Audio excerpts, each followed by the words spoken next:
Eh bien, bonjour à toutes et bonjour à tous. Aujourd'hui, nous continuons les conférences. Conférence de My Private Coach App sur le burn-out. Nous sommes dans le thème de la réinvention à 360 degrés. Se réinventer après le Covid-19, se réinventer après le confinement, se réinventer tout simplement. Je me présente, je m'appelle Bérénice Boursier-Baudouin. Je suis à New York, psychanalyste, hypnothérapeute. Je suis spécialiste des problèmes de comportement liés à l'expatriation, maître praticien en PNL et fondatrice de My Private Coach App, l'application de coaching en ligne. Aujourd'hui, j'ai deux invités, Catherine Martel et Bettino Bourgeois. Catherine, est-ce que tu peux te présenter? Oui, bonjour. Donc, Catherine Martel, j'habite à Sarajevo. Donc, je suis psychologue et donc ça fait maintenant pratiquement 18 ans que je suis expatriée dans un septième pays. Et depuis plus de 3 ans, je me consacre maintenant à un projet destiné à aider les familles expatriées à mieux vivre leur vie de nomade par le biais d'un projet collaboratif. Donc, il y a d'une part un site internet avec des articles et des ressources, et d'autre part un groupe Facebook où maintenant on est pratiquement 12 000 familles, voilà, pour s'entraider, se soutenir, se conseiller et partager les expériences. Ok, merci Catherine. Il ne faut pas oublier que ton groupe Facebook qui réunit à peu près 12 000 familles s'appelle Expat Parents. Expat parents, partage d'expériences entre parents francophones expatriés. Oh, Voilà le titre général, total. ok. Alors, Bettino, est-ce que tu peux te présenter? Bettino qui habite à New York. Oui, alors j'habite à New York, ça fait près de 25 ans que je suis à New York. Donc, je suis psychanalyste formé à Paris. J'ai été formé donc au Centre national de psychanalyse appliquée et j'en suis toujours membre. Et donc, j'ai une très grande expérience dans le milieu professionnel puisque j'ai approché surtout des compagnies et des compagnies m'ont approché pour traiter, en fait, si tu veux, les cadres, voilà, des PDG et leur cadre direct. Donc, j'ai cette expérience-là. Et quand je suis arrivé aux États-Unis, eh bien, ce que j'ai fait, j'ai aussi fait la même chose, puisque j'ai rencontré des gens ici qui, dans le cadre professionnel, étaient surtout des représentants de compagnies françaises qui étaient liées à des compagnies américaines et des compagnies américaines qui travaillaient dans le cadre d'investissement en France. Voilà. D'accord, très bien. Donc, ce que tu nous dis, c'est que tu es spécialiste des problèmes liés à l'insertion. À euh, l'insertion professionnelle, exactement. bah, Et dans le cadre particulier de la culture des compagnies américaines. C'est ça qui est donc, complètement alors, différent oui. des compagnies françaises, en fait. D'accord. Donc aujourd'hui, nous allons parler du burn-out et un sujet très sérieux et très compliqué. Et c'est vrai que quand on est en expatriation, on est beaucoup plus facilement touché par le burn-out, mais on est aussi touché par le burn-out dans son environnement. Donc, on va déjà définir le burn-out. Bettino, est-ce que tu peux nous donner la définition du burn-out? Ah oui, alors, donc, la définition enfin, il y a beaucoup de définitions du burn-out, mais en fait, fondamentalement, la définition du burn-out, c'est un état d'épuisement physique qui est vécu d'un point de vue aussi émotionnel et mental et qui est lié à une dégradation du rapport d'une personne à son environnement professionnel. Ça, c'est la définition fondamentale du cadre professionnel.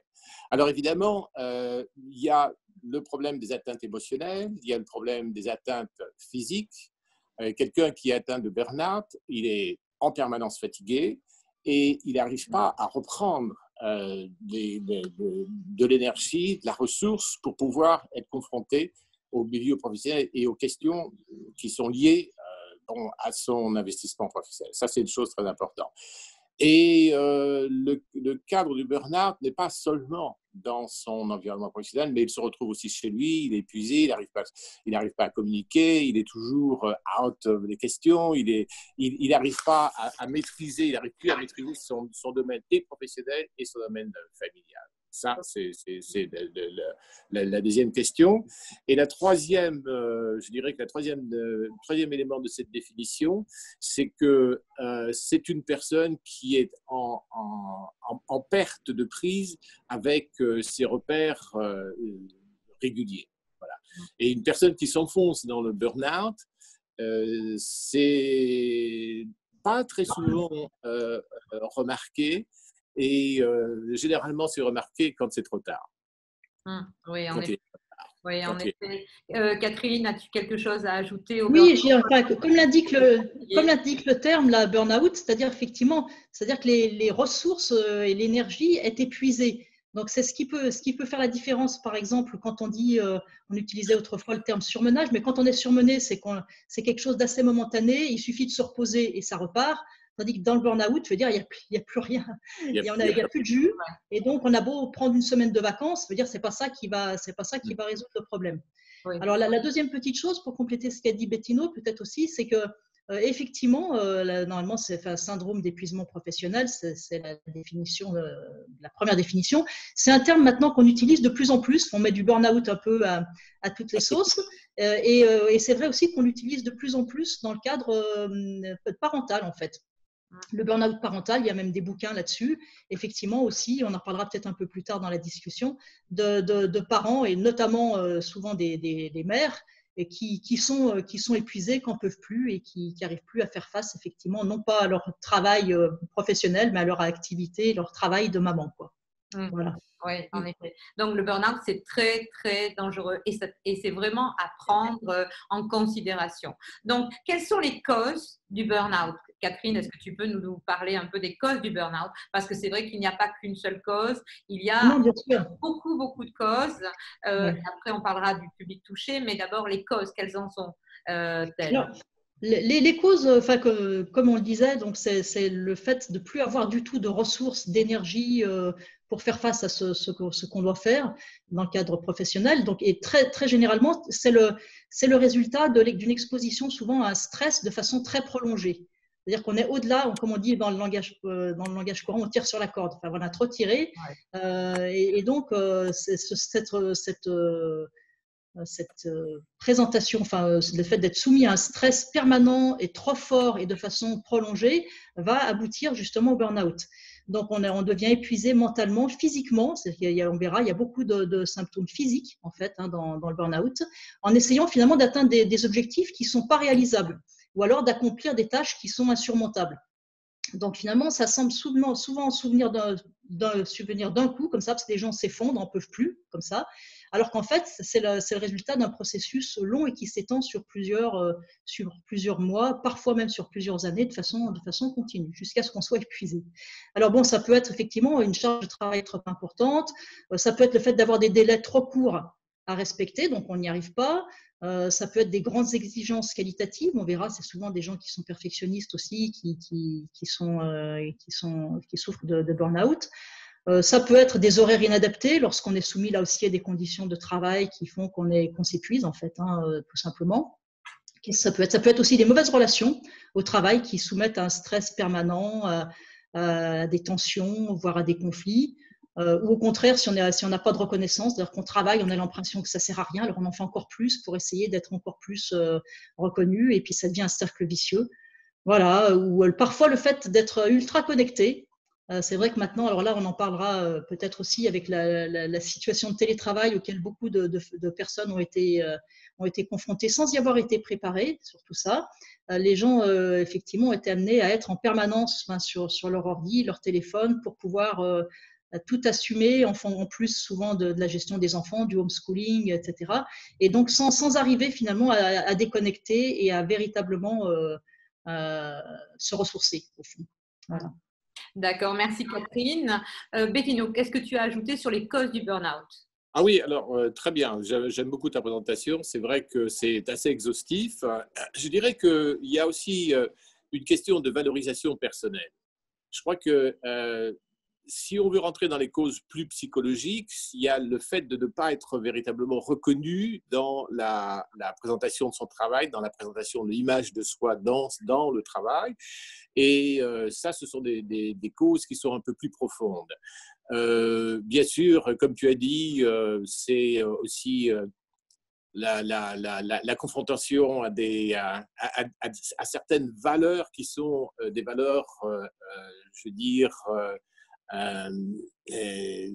dans certaines entreprises, en particulier dans les entreprises américaines, où la charge de travail est énorme. A priori, déjà, c'est énorme.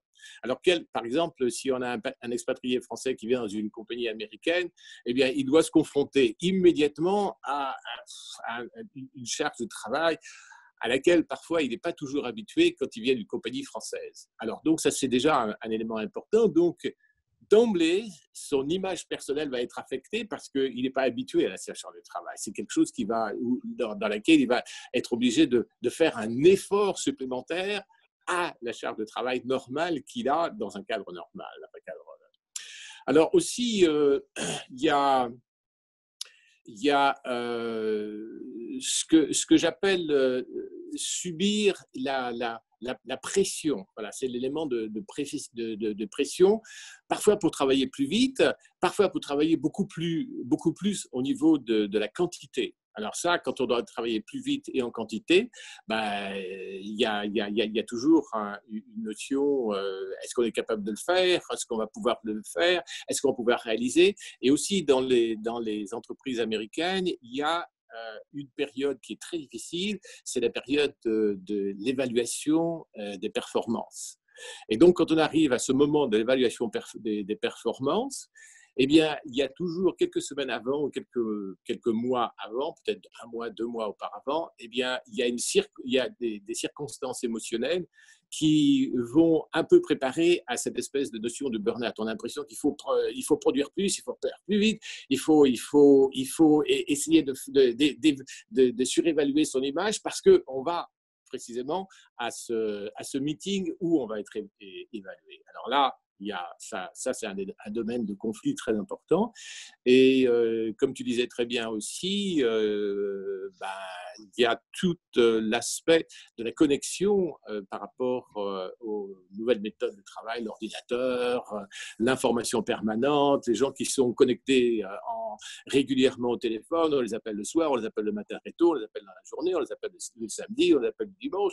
Donc, il y a aussi le facteur de privacy qui n'est plus respecté et qu'il n'y a plus de délimitation du domaine personnel. Voilà. Ça ce sont les choses importantes aussi. D'accord. Si je peux juste compléter ce que dit Bettine aussi là, par rapport à justement les exigences de la société, notamment aux États-Unis, à l'autre bout du spectre, il y a aussi, c'est quelque chose qui est aussi très fréquent chez les entrepreneurs, les auto-entrepreneurs, c'est-à-dire qu'ils, même s'ils travaillent tout seuls, qu'ils ont créé leur petite entreprise, parfois finalement ils se mettent eux-mêmes la pression parce qu'ils mettent tout et ils sont tout seuls à tenir, à être aux commandes et à être sur tous les fronts. Et ils n'ont personne à qui déléguer, donc il faut finalement qu'ils répondent oui à tout et qu'ils n'arrivent pas eux-mêmes à mettre des limites. Voilà, donc c'est comme quoi il n'y a pas toujours, j'allais dire, un persécuteur extérieur, entre guillemets, mais je veux dire, on peut être soi-même le propre artisan de son propre burn-out. Ça arrive aussi très fréquemment. Oui, oui, alors je suis tout à fait d'accord avec toi. Précisément pour les entrepreneurs, c'est le fait de projeter des objectifs qui sont généralement au-delà de ce qui peut être atteint par rapport aux moyens qu'ils se donnent. Effectivement, on a des auto-entrepreneurs qui ne savent pas très bien délimiter le cadre des objectifs. Et ça, c'est aussi très important. D'accord. Donc, les causes du burn-out, si je vous ai bien entendu tous les deux, c'est on est sorti du cadre que l'on s'était mis auparavant. Donc, et on n'a plus de limites, on a tellement plus de limites qu'on va toucher le fond. Absolument. On n'a peut-être pas mis de cadre au départ, d'ailleurs, suffisamment. Oui, exactement. Voilà, peut-être que le cadre n'a pas été bien mis pour pouvoir s'en sortir. Mais c'est vrai que l'être humain, il est comme ça. Il se dit, bon, allez, c'est comme l'enfant. Allez, j'en ai mangé un petit peu, je vais en remanger encore un petit peu. Allez, encore un tout petit morceau. Allez, encore un tout petit morceau. Et puis après, eh bien, qu'est-ce qu'on fait? On n'a plus de limite. C'est vrai que ça, c'est important. Alors, est-ce que vous pouvez me parler des signes et des symptômes, les signes du burn-out? Ça commence comment? Bettino, peut-être as-tu quelque chose à dire en premier sur les... Alors, je dirais que il y a des personnalités qui sont plus ou moins destinées à ce genre de situation. Par exemple, les personnes qui ont une instabilité émotionnelle. Déjà, ça, bon, ça vient de l'enfance, ça vient de la personnalité profonde, de l'évolution, des circonstances, des expériences. Alors, ce type de personne est particulièrement exposé au burn-out.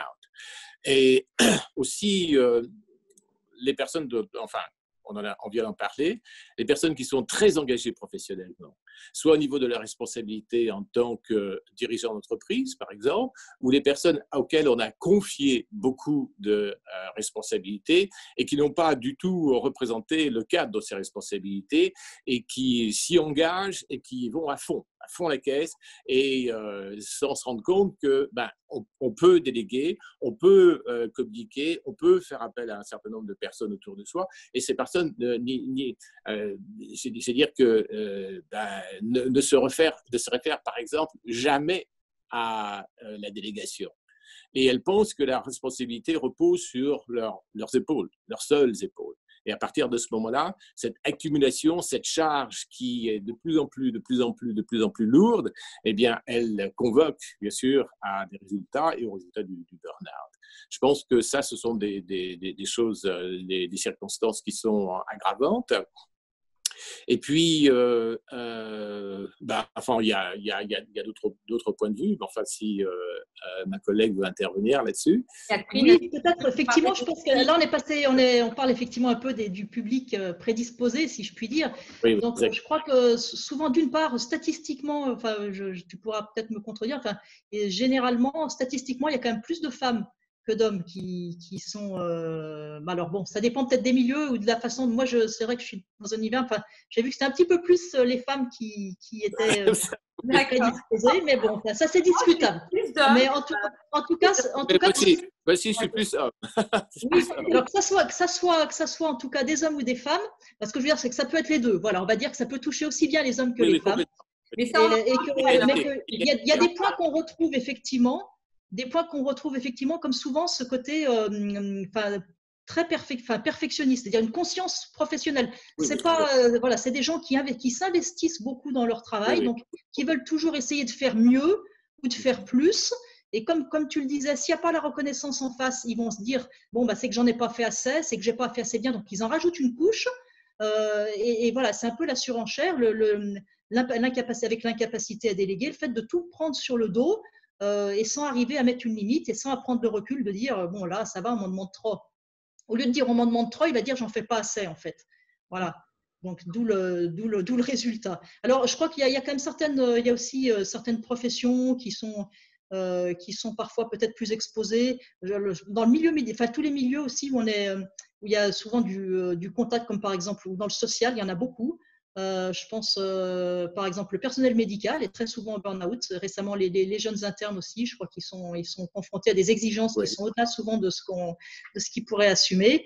Pas mal d'enseignants aussi, des cadres, des entrepreneurs, mais des gens qui sont aussi en contact avec des clients, les clients demandant toujours plus, où il faut satisfaire le client, etc. Quand on se storise pas à dire non finalement.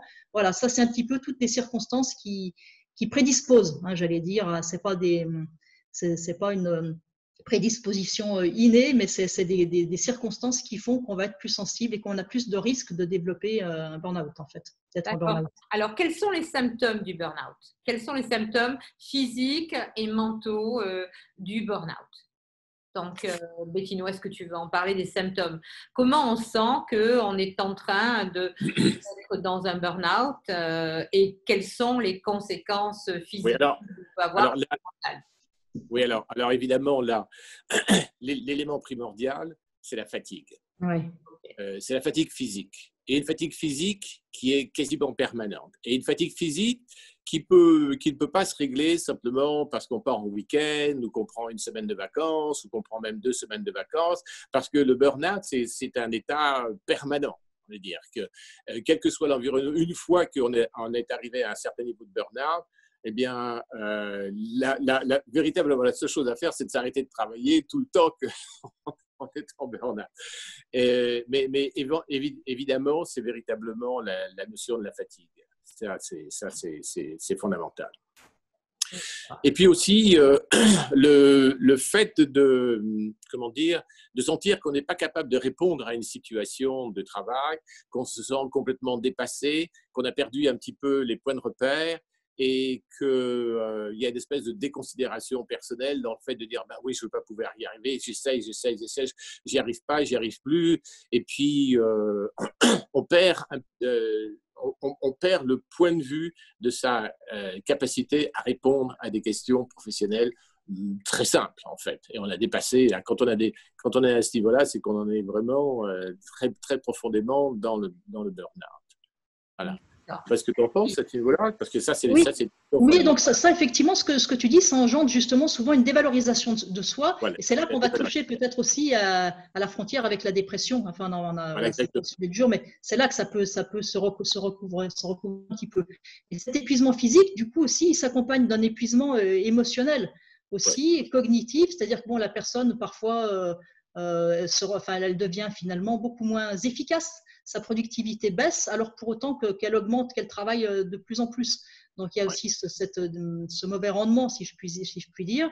Puis l'épuisement professionnel et émotionnel fait aussi que ça dégrade les relations avec son entourage, c'est-à-dire les relations vis-à-vis de ses collègues, vis-à-vis de ses amis, vis-à-vis de sa famille. Donc, je veux dire, du coup, les gens ont souvent plus envie de voir personne, ils n'ont plus envie de voir des amis, ils se replient un peu sur eux. Et on est plus irritable, enfin une attitude parfois le fait d'être désabusé quand c'est, je pense, des médecins, par exemple, je parlais tout à l'heure des médecins vis-à-vis des patients, une prise de distance, je veux dire, ils n'arrivent plus à être empathiques et à émotionnellement être dans le bon registre. Et du coup, là, il y a des détériorations de la qualité relationnelle, en fait, aussi, qui intervient, en fait. Oui, puis alors d'autres… comment dire, d'autres éléments, c'est vraiment la notion de l'irritabilité, enfin, cette espèce de nervosité à la surface des choses. Il y a aussi les troubles du sommeil. Ça, c'est un élément qui est quasi constant, oui, qui est complètement récurrent. Il y a aussi l'agressivité dans le milieu du travail, enfin, le fait de perdre un petit peu les rapports normaux avec ses collègues, et puis cette agressivité se retrouve aussi dans le milieu familial.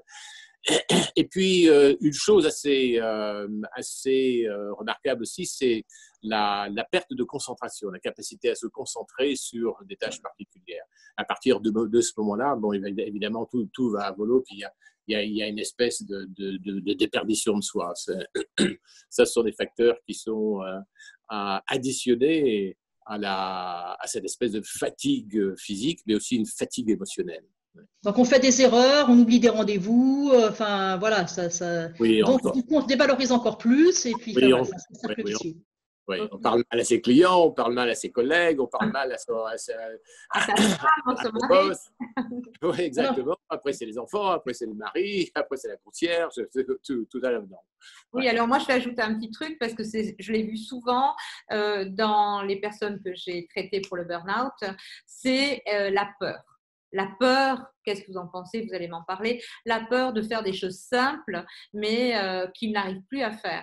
C'est-à-dire la peur d'aller au restaurant, la peur de prendre un avion, la peur d'être dans la foule, d'être à l'extérieur, la peur de faire les magasins, la peur d'aller au bureau. Il y a une peur qui s'installe. Est-ce que vous êtes d'accord avec moi? Oui, parce qu'en fait, tout semble une montagne insurmontable. Tout semble… Ça demande de l'énergie et ça demande d'une énergie qu'on n'a plus, qu'on se sent ne plus avoir. Donc, quel que soit là effectivement le cas de figure que tu viens de mentionner, ça paraît hors de portée. Je veux dire, on se sent plus à force de le faire. Oui. C'est à partir de ce moment-là, on a toutes sortes de phobies. Effectivement, prendre l'ascenseur. J'ai eu un trader qui, lui, il avait peur de prendre l'ascenseur, donc il était obligé de monter par les escaliers, et il était au 17e étage. Donc, tu vois un peu les problèmes. Sinon aussi, je pensais, puisqu'on parlait des symptômes… dans les phobies. Voilà, pardon, je reviens un petit peu aux symptômes physiques, parce tu as mentionné, Bettino, les troubles du sommeil, mais je pense qu'il faut dire aussi que les symptômes physiques peuvent être très, très variés, très nombreux. Donc, il peut y avoir les problèmes digestifs. Il y a des gens qui ont des nausées, qui ont des diarrhées. Il y a Le problème d'estomac, voilà, problème d'estomac, il y a des douleurs musculaires, enfin, voilà, des douleurs au cervical, des troubles musculo-squelettiques, les gens qui ont mal partout, la boule au ventre. Qu'est-ce qu'il peut y avoir? Des problèmes de peau, de dermato. Il y a des gens du coup qui ont, voilà, qui ont des problèmes d'eczéma, de mycose. Enfin, qu'est-ce qu'il peut y avoir? De l'appétit aussi, troubles d'appétit. Problèmes respiratoires, des problèmes allergiques. Problèmes respiratoires, cardiaques, les palpitations, les mains moites. Enfin, il y a tout un tas de signes physiques qui en soi sont pas spécifiques du burn-out, mais qui dans tout l'ensemble effectivement fait un contexte assez évocateur d'un syndrome, puisqu'on parle de syndrome et non pas vraiment de maladie en termes du burn-out, d'un syndrome de burn-out. Oui, c'est vrai, c'est vrai. Je vais ajouter aussi, c'est ce que j'ai constaté et que j'ai vu plusieurs fois, le trouble de l'équilibre, donc problème de l'oreille interne. L'oreille interne, complètement. Et ça, je l'ai vu chez les hommes. Donc, oui, aussi. Et puis, bien entendu, quand on est dans un état comme ça de mal-être, les défenses immunitaires sont beaucoup fragilisées, baissent. Et donc, on va attraper tout un tas de maladies. Donc, on va tout attraper. Il faut le savoir. En fait, tout est déréglé, quoi. Voilà, tout est déréglé, tout part. C'est un dérèglement général. C'est un dérèglement général. Qui peut se manifester donc voilà, dans tous les registres. Oui. Bon. Les effets physiques et mentaux, on vient d'en parler. Si vous avez autre chose à oui, peut-être sur les effets physiques et mentaux, enfin sur l'aspect mental. C'est vrai que c'est aussi, comme dans toute situation de mal-être, le burn-out, c'est aussi une situation qui est assez propice à la dépendance. Voilà, donc il y en a qui effectivement qui du coup vont beaucoup fumer ou beaucoup, enfin ça peut être à la dépendance à l'alcool, à la nourriture. Il y en a qui se mettent à beaucoup manger, donc généralement plutôt que ça leur coupe l'appétit. Ça peut être parfois même au sport, voilà. Il y en a qui mangent plus, ou parfois même une forme d'addiction au sport. Enfin, on essaye de se retrouver, de se reconnecter, mais là aussi c'est pas efficace en fait. C'est la compensation, fait de l'autre côté.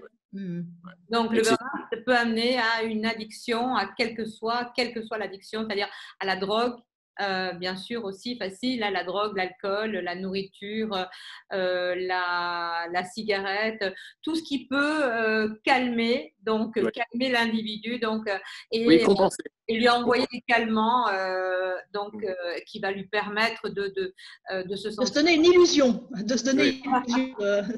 d'amélioration, mais c'est pas ça qui va effectivement améliorer sur le long terme, certainement.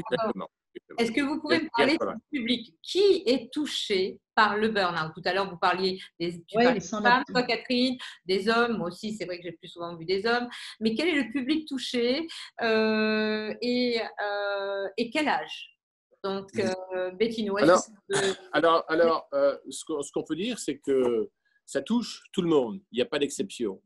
Très souvent, on a considéré que le burn-out, c'était ceux des personnes d'aspect fragile. Mais en fait, ça touche aussi les personnes d'aspect, enfin, qu'on représente comme les montagnes, comme les forts, les personnes qui sont responsables, les personnes qui sont capables de diriger, donc qui ont cet aspect du rock. Eh bien, je dirais que dans une certaine mesure, ces personnes-là sont peut-être plus exposées que les autres parce qu'elles elles ont cette image de la force, donc elles prennent sur elles tellement de responsabilités, tellement de charges, qu'à un moment, tout être humain a ses limites, et que ce sont des personnes qui ne sont pas capables de reconnaître leurs limites et qui dépassent très très souvent leurs limites, mais de très loin. Et quand ces personnes-là, ça fait, c'est toujours un étonnement général de voir que le grand patron ou son vice-président ou le CFO est en burn-out et qu'il est arrêté, et qu'on ne sait pas, tiens, lundi, on a appris la nouvelle qu'il est resté chez lui, qu'il a eu peut-être une petite crise cardiaque le dimanche soir avant de… Voilà. Et ça, ce sont des situations qui sont assez étonnantes. Mais les personnes, tout le monde est exposé au burn-out dans tous les milieux professionnels, quasiment. Tous les milieux de responsabilité. Je dirais que les femmes autant que les hommes. Évidemment, toi, tu vois plus d'hommes, moi, j'en vois plus aussi. Alors, on considère que peut-être que les hommes sont plus exposés au burn-out. Mais, par exemple, dans les milieux médicaux, où ben, il y a beaucoup de nurses et beaucoup de médecins, beaucoup de gens, comment dire, beaucoup de femmes qui, dans ce milieu professionnel, sont exposées au burn-out. Il n'y a pas d'exception, véritablement. Oui, surtout à l'heure actuelle, avec le Covid-19 que nous... Avec le Covid-19, effectivement, on a remarqué effectivement, il y a pas mal de burn-out parce que ils sont dans le personnel hospitalier, et bien, ce sont des gens qui ont été exposés donc H24 et qui, bien sûr, sont démenés pour essayer de sauver des vies, pour traiter des personnes. Et bien entendu, ils ont plus que travaillé et ils ont dépassé leurs limites. Et donc là, on va peut-être et certainement voir dans tous les pays du monde des gens dans ce milieu-là qui vont avoir des burn-out. Oui, d'autant plus que dans… Pardon, excuse-moi, je vais dire… Oui, d'autant plus que dans ces cas-là, je veux dire, la tâche est sans limite, en fait. Hein. Voilà, donc on ne peut pas se dire quand j'aurais fait ça et ça, je pourrais m'arrêter, me reposer. Enfin, je veux dire, il y a toujours, si on n'arrive pas soi-même à mettre la limite, elle n'existe pas, en fait. Hein. Donc, et pour rejoindre aussi ce que disait Bettino, par rapport aux dirigeants ou aux personnes qui sont représentées un peu comme des rocs, ce qui étonne aussi souvent, ce qui s'accompagne souvent de cet effet, c'est que souvent ce sont des gens qui a une part de déni en fait. C'est-à-dire que les personnes qui sont en burn-out, ça les problèmes. Enfin, si vous leur dites mais vous êtes en burn-out, ils vont dire mais non, pas du tout. Je veux dire, généralement, c'est qu'il y a une partie de déni assez fréquente. Hein. Enfin, je ne sais pas ce que vous en pensez, mais ça fait partie un petit peu justement aussi j'allais dire à partir du moment où on se rend compte qu'on rentre dans ce burn-out, déjà une bonne partie du boulot qui est d'espoir qui arrive. Enfin, voilà. Mais déjà, la première étape, c'est de se rendre compte et de prendre conscience de ce qui est en train d'arriver. Oui. Non, tu as tout à fait raison que la notion du déni est fondamentale dans le burn-out parce que c'est ce qui permet de dépasser les limites normales dans lesquelles on peut travailler et on peut s'exprimer dans le cadre professionnel. C'est qu'on a largement dépassé les limites et qu'on ne se rend pas compte. Oui. On ne se rend pas compte du tout. Là, on a parlé de beaucoup du burn-out plutôt dans la vie professionnelle, mais c'est vrai qu'il existe aujourd'hui plusieurs burn-out, c'est-à-dire on dépasse les limites, même dans sa famille. En étant mère de famille, on peut faire un burn-out. En étant parent d'enfants à problème ou alors avec des problèmes de santé, on peut faire aussi un burn-out. Est-ce que vous pouvez m'en parler? Est-ce que Catherine, toi, tu as déjà eu ces cas-là? Oui, ça arrive assez fréquemment, d'autant plus que, je veux dire maintenant, bon, tu parles de la mère de famille, non seulement on attend d'elle beaucoup, voilà, en termes en tant que mère de famille, mais souvent, effectivement, il y a aussi le côté professionnel, c'est-à-dire que souvent maintenant, les mères, en général, on attend aussi d'elles qu'elles réussissent professionnellement, qu'elles s'investissent professionnellement, qu'elles fassent une carrière. Donc, il faut être en fait c'est ce que je disais tout à l'heure, non seulement il faut être sur tous les fronts, et en plus, il faut être très bon sur tous les fronts. Donc, je veux dire, il faut être une bonne mère, il faut être une bonne épouse, une bonne professionnelle, bon, etc. Donc, les femmes, elles sont là aussi soumises à ce surcroît finalement de travail dans des domaines différents dans lesquels elles finalement, effectivement, souvent, notamment en expatriation, elles ne peuvent pas toujours déléguer. Il n'y a pas, par exemple, les grands-parents qui peuvent venir donner un coup de main ou voilà, les amis. Alors, parfois, dans certains pays, il y a en revanche possibilité de se faire aider matériellement, effectivement, notamment pour les tâches ménagères. Mais il y a l'isolement qui se rajoute parfois, notamment en début d'expatriation, qui fait qu'il y a tout de front à gérer. Et en plus, avec cette injonction de l'extérieur qu'il faut le faire bien et qu'il faut être un bon parent, qu'il faut avec des modèles qui sont un peu donnés comme ça, parfois de façon un peu extérieure, une pression, comme disait Bettino. Donc, c'est cette pression constante qui fait qu'il y a des femmes qui n'en peuvent plus, qui ne peuvent plus voir leurs enfants, plus voir leur maison, plus voir leurs conjoints, plus voir leur travail et qui s'effondrent en fait. Hein. Oui, tout à fait. Oui. Et là, elles peuvent pas dire j'arrête quoi. C'est en plus ça. Elles se disent je peux pas dire j'arrête. Un boulot, on peut toujours dire j'arrête. Maman, c'est un boulot qu'on peut pas mettre trop facilement en sourdine quoi. Oui, bien sûr. Et en plus, lorsque l'on a un enfant qui a des troubles, certains troubles donc de santé mentale ou physique. Ouais. Donc là, émotionnellement. oui. Et on en voit aujourd'hui pas mal de parents, qu'ils soient maman ou papa, parce que papa aussi, bien sûr, quand le papa est investi dans la famille, qui ont une surcharge émotionnelle et une surcharge donc de travail avec l'enfant, eh bien, qui n'arrivent pas à gérer comme ils voudraient le gérer, parce que c'est une nouvelle situation, qui font des burn-out aussi, parce que c'est très difficile de gérer un enfant qui a un souci de santé important, comme tu l'as dit tout à l'heure, Bettino, qui peut être enfin, qui a des gros soucis, donc autiste, ou alors comment on dit, TDAH, comment on dit TDAH, oui. voilà.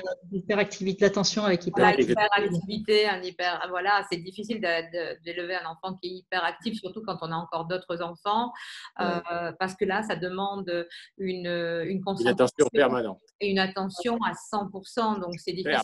C'est-à-dire que la maman, quand elle est là, eh bien, elle oublie, tout à l'heure, tu étais en train de dire les différentes statuts de la maman, eh bien, elle oublie d'être une femme. À un moment donné, elle ne peut plus, elle n'y arrive plus, elle est que maman, infirmière, et elle ne peut même plus être épouse aussi.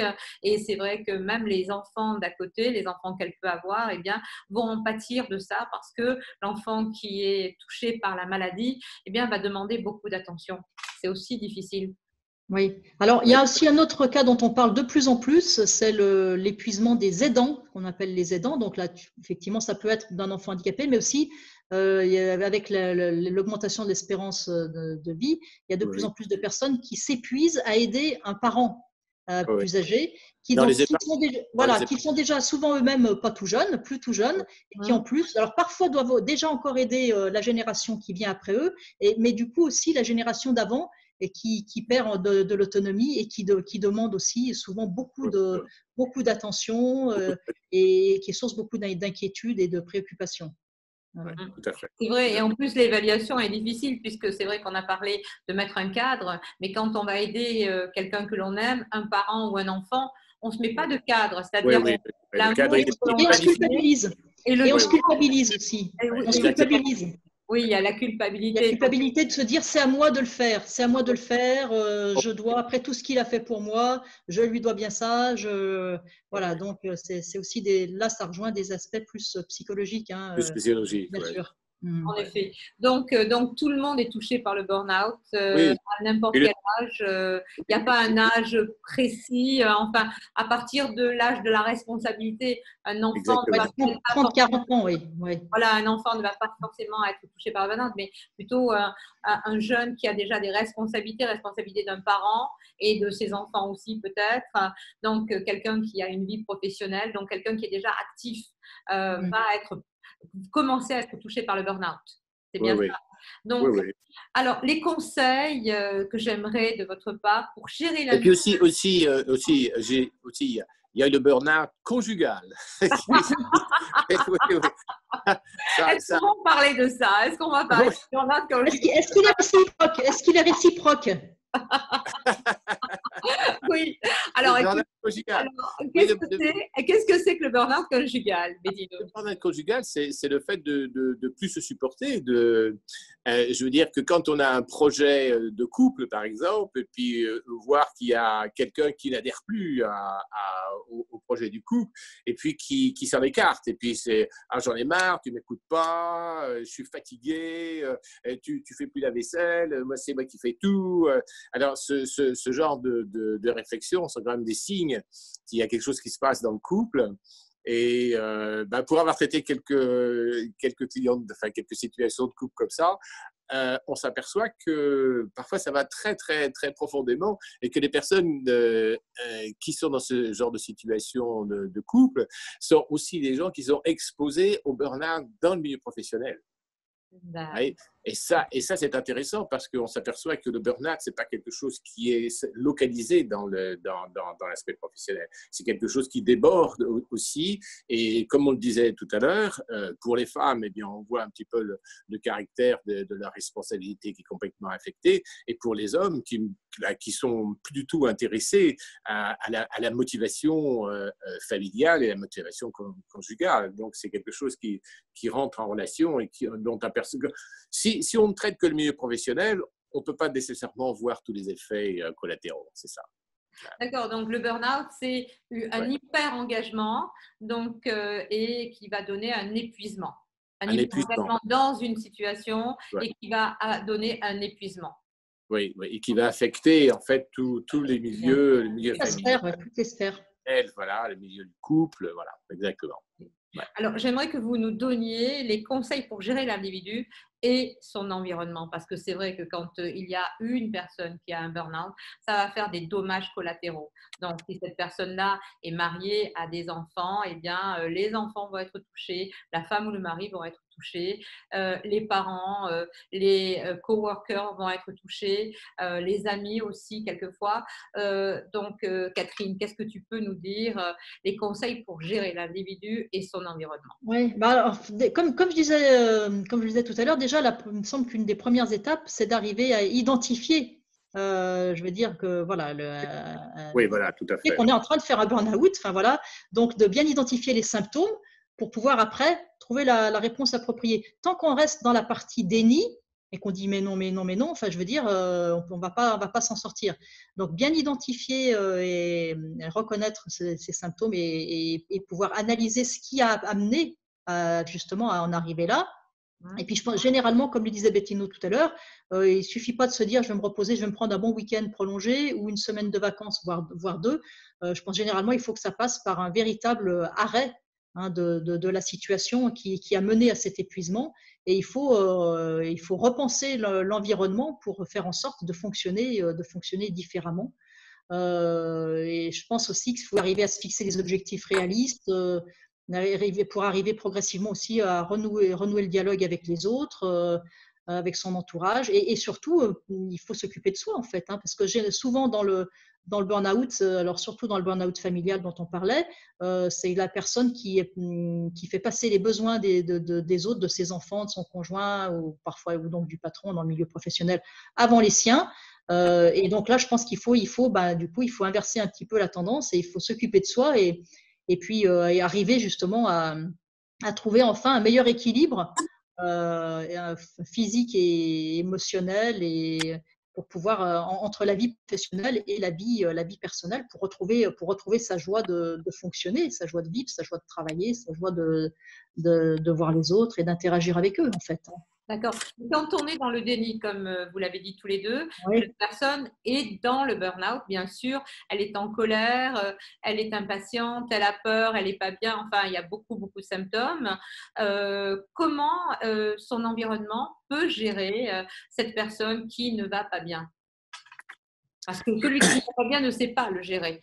Ne va pas arriver tant qu'il n'est pas allé voir, on va voir tout à l'heure les traitements, mais qu'il n'a pas pris un traitement, qu'il n'est pas allé faire une thérapie. Donc, comment son environnement, qui est touché par ces dommages, les dommages psychologiques et physiques de la personne qui est dans le burn-out, comment l'environnement va aider cette personne-là? Bettino, peut-être. Alors, déjà, je pense que une des choses importantes, c'est déjà de pouvoir identifier les situations d'usure. Donc aussi, quand on peut le faire, évidemment, ce n'est pas toujours évident parce que le grand problème, c'est la communication. La communication est altérée. Donc, il est très difficile de percevoir de ces personnes-là des informations. L'information, pourquoi ceci, pourquoi tu n'arrives pas à dormir, pourquoi tu es toujours énervé, pourquoi tu réponds pas au téléphone quand je t'appelle, pourquoi tu arrives toujours tous les soirs, c'est de plus en plus tard. Alors, ça, ce sont des événements, ce sont des situations qui sont tout à fait repérables par la famille, par l'environnement. Alors évidemment, je me souviens qu'il y avait une femme allait chercher son mari au travail. déjà en lui disant bah, écoute, ça y est, on avait rendez-vous, on doit aller au restaurant, c'est maintenant qu'il faut y aller. Ah non, je peux pas. Oui, mais tu m'as dit ça hier, tu m'as dit ça avant-hier, tu m'as dit ça. Alors donc, il y a aussi une intervention de l'environnement enfin, de l'environnement familial qui est très importante, c'est-à-dire d'essayer de prendre en charge, dans une certaine mesure, la capacité à intervenir sur la personne et à faire cette personne répondre à un certain nombre de nécessités familiales. Bon, ça c'est une première chose. Peut-être que tu peux répondre aussi, intervenir là-dessus. Oui, c'est-à-dire finalement, puisque la personne n'arrive pas à se mettre elle-même des limites, l'entourage peut aussi essayer de l'aider à mettre des limites. Ou ça peut être effectivement de dire, bon, bah, écoute, là, il me semble que ça serait bien quand même que tu débranches l'ordi ou le téléphone, ou je ne sais pas, après le dîner, par exemple, etc. Ou, enfin, voilà. Mais là aussi, il faut que ça soit fait de façon que la personne qui souffre du burn-out l'accepte et se rende compte effectivement voilà, que c'est pour son bien, que c'est une aide. Donc, il faut aussi que les personnes autour comprennent ce qui se joue, comprennent comment fonctionne le burn-out.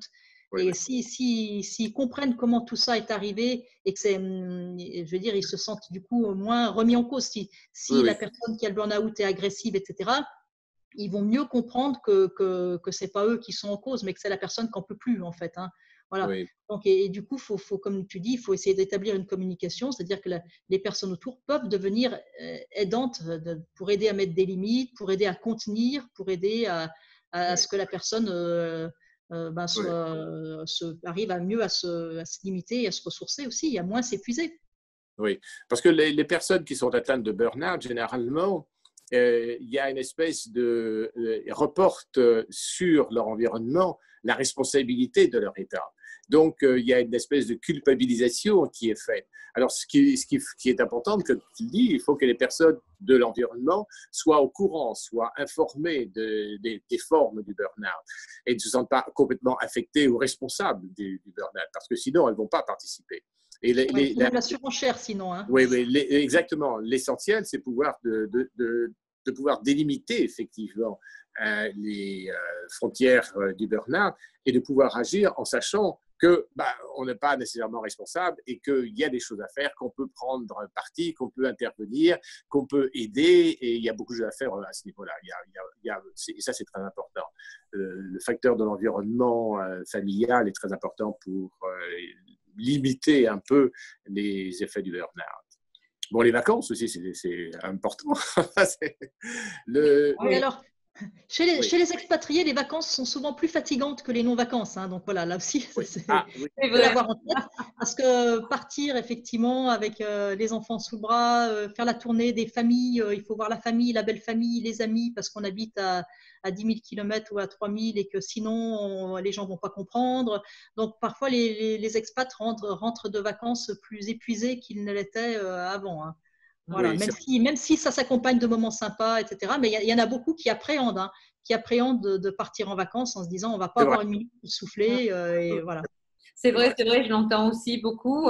Bon, cette année, il y aura moins de Français qui vont partir en vacances dû à la quarantaine. Donc, alors, ils vont pouvoir se reposer chez eux et c'est très, très bien. Alors, comment prend-on en charge le burn-out? Les traitements et combien de temps faut-il pour s'en sortir? Et de quelle façon on va s'en sortir? Est-ce que toi, Bettino, tu peux commencer peut-être? Oui, alors évidemment, la première chose, il faut reconnaître le burn-out. Ça, c'est la chose la plus importante. Parce qu'à partir du moment où Attends, je t'arrête 2 secondes. Ça ne peut être qu'un professionnel, puisque c'est ce que c'est ça, voilà. C'est ce que on va consulter et on ne sait pas, la personne ne sait pas ce qu'elle a vraiment. Alors, reconnaître un burn-out, évidemment, ça peut être fait par ce que tu viens de dire, par un professionnel.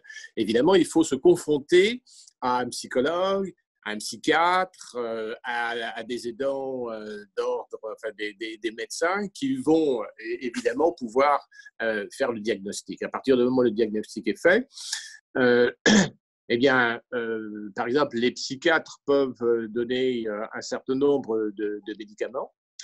Et ça, c'est une chose importante parce que les antidépresseurs, par exemple, les antidépresseurs ne vont pas comment dire, réguler le burn-out, mais ils vont permettre au cerveau d'avoir comment dire, des balances psychiques, des balances, comment dire, complètement différentes, et vont permettre, par exemple, à celui qui est dans le burn-out, de voir les choses un peu différemment.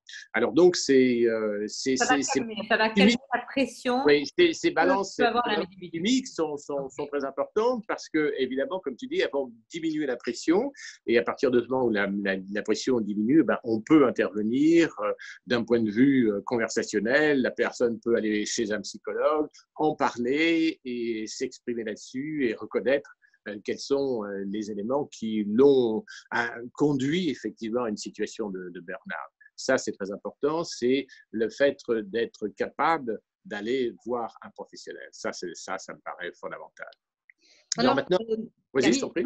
Pardon, excuse-moi. J'allais dire, ça peut aussi tout simplement être un généraliste, un bon généraliste, oui, un médecin, qu'on va voir parce qu'on dort pas bien ou parce qu'on a mal au dos ou parce que, voilà, ça peut être le premier. Et c'est souvent, je pense, peut-être même la première porte d'entrée, le premier professionnel vers lequel finalement les gens vont se tourner sans penser justement, comment ils sont encore dans la phase de déni, ils vont peut-être pas se dire je vais aller voir un psy, mais ils disent en revanche j'ai hyper mal là, ou j'arrive pas à dormir, j'ai des problèmes, j'ai des nausées, je vais aller voir mon généraliste. Alors si c'est un généraliste qui le connaît et qui a l'antériorité et qui c'est encore mieux, hein, s'il peut comparer avec les états antérieurs, mais un bon généraliste qui voit quelqu'un arriver et en discutant un peu avec lui peut aussi faire ce diagnostic et après éventuellement bien sûr faire le relais pour renvoyer vers un autre professionnel. Alors, les antidépresseurs, tu les mentionnais, il y a aussi souvent des anxiolytiques qui sont prescrits.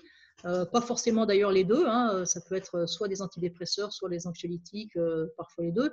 L'anxiolytique, là aussi, permettant de faire baisser ce niveau d'anxiété que ressent la personne et du coup aussi avoir des effets sur une amélioration du sommeil, ou aussi des contractions, enfin, tout ce qui est musculaire, etc. En fait, hein, voilà. Donc ça fait partie des médicaments qui sont le plus souvent prescrits, je crois.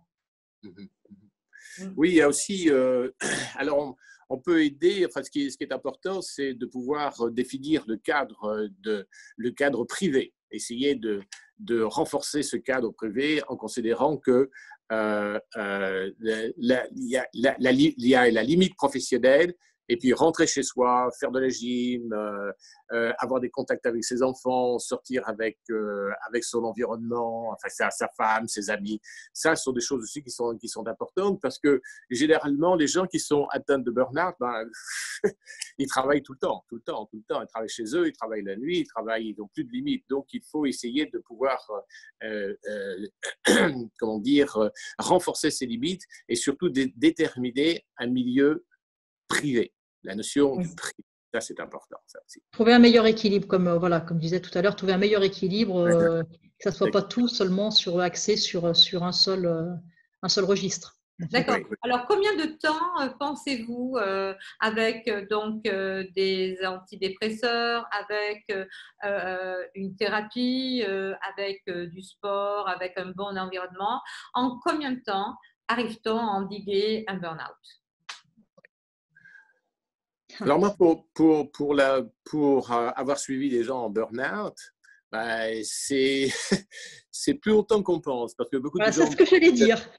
Les gens pensent que on va prendre un mois de vacances et puis ça va, quand on va revenir, ça va être passé. Ben, pas du tout, parce que le burn-out, c'est quelque chose qui est très difficile à traiter et qui est très long à traiter parce qu'il faut permettre aux personnes de retrouver des réflexes antérieurs, des comportements qu'ils ont complètement perdus, et ça prend du temps.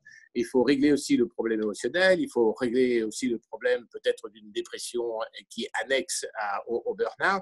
Je dirais qu'il faut une bonne année de 12 mois, 16 mois, 18 mois, c'est à peu près le temps qu'il faut. Ça paraît énorme, mais les gens qui sont retournés dans les sites, dans les milieux professionnels avant, eh bien, ont rechuté de ce que j'ai vu. Et puis, de toute façon, toute la littérature psychologique le démontre. Ce sont des situations qui sont très difficiles à traiter en court terme et qui se traitent très bien, par contre, en long terme, c'est-à-dire à peu près, je dirais, dans les 12-16 mois. Voilà. Qu'est-ce que tu en penses, hein? Oui, non, mais je confirme tout à fait. Je confirme tout à fait ce que tu viens de dire sur Je ne dirais pas mieux. Moi, je dirais Et puis, je pense qu'il est important dès le démarrage, justement, d'informer la personne que ça va prendre du temps. Voilà. Et qu'elle sache que ça va prendre du temps et que c'est normal.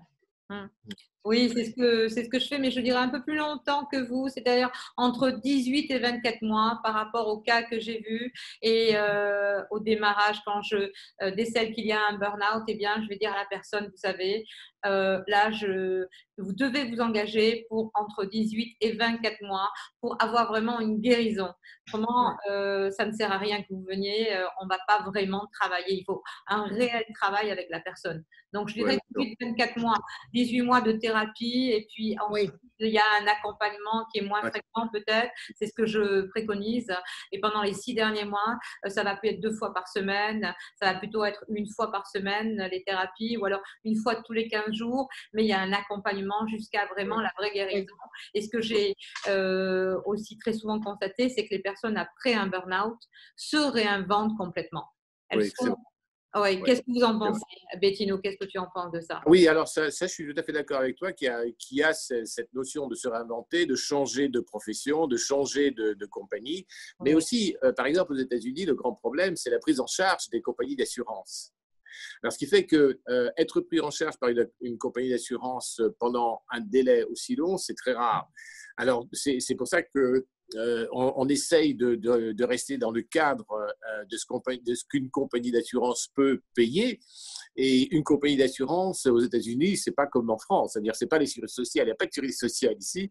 Et les compensations peuvent rarement aller au-delà d'un an, 1 an, 14 mois, 16 mois, 18 mois, même si c'est pris en charge par la compagnie.